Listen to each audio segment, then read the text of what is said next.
What is going on in the real estate market in South Florida? All right, guys, this is for my buyers out there.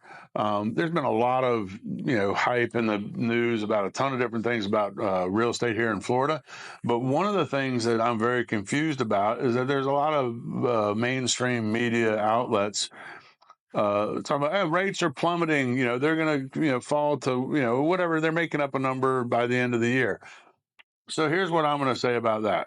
Rates have fallen a decent amount. We're at the end of summer here, and they dropped about a whole point based on the latest Fed news and all these sort of things. But realize, I don't think that we're going to see rates.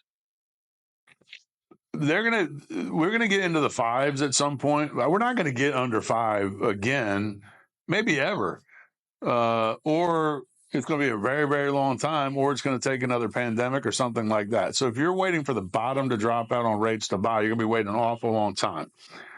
The other thing to understand and realize about that is, let's just say that you've been waiting for a year to purchase and you've been renting that whole time, and your rent's $2,500 a month.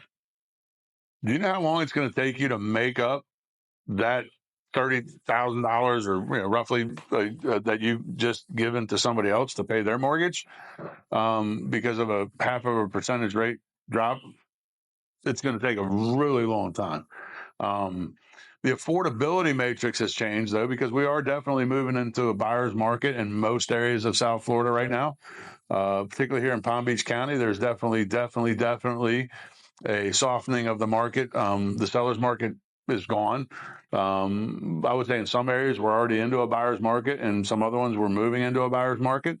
In a lot of areas it's kind of balanced, but that's not a bad thing either. The bottom line is, you're not generally going up against 20 or 30 other people trying to buy the same house as you're wanting to buy, like it was for quite some time after COVID. All right. But if you're exclusively waiting for the rate to drop, I think that there's other ways to skin that cat. One is, pardon me, you buy at today's prevailing rate, and we do what they call a buy down. So we do a 2-1 buy down as part of the negotiations when we purchase the property for you.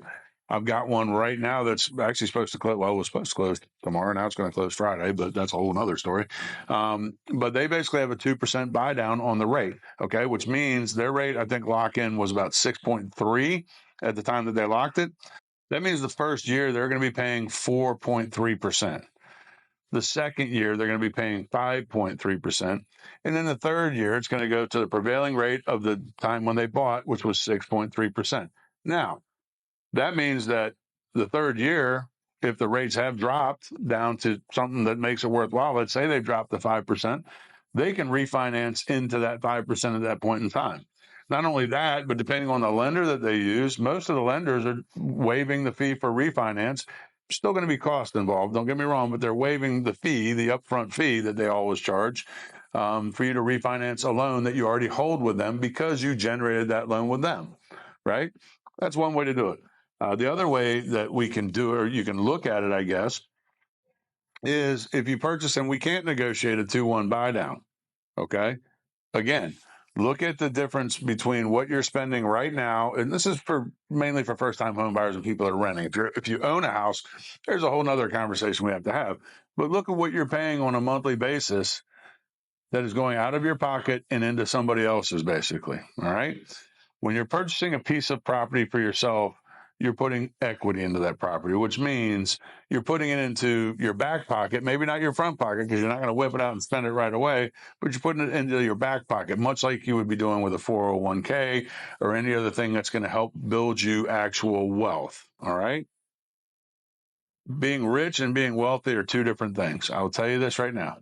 Every single wealthy family, and you can go and look at the historical figures in our, iconic history of the United States, the Rockefellers, that type. One of the rules that they always followed is they always bought real estate and they never sold it. They always held it and rented it out, because that's how you truly build wealth.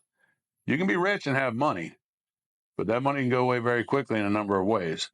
If you own real estate, it is generally considered the best way to build wealth. All right.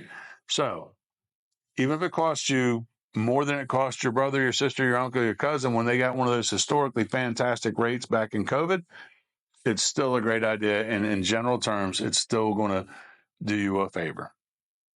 There you go. Hey, if you enjoy Questions from Chalo, why don't you be a part of it? Let us know what you want to hear about, and Chalo will ask me right here on live TV, kind of.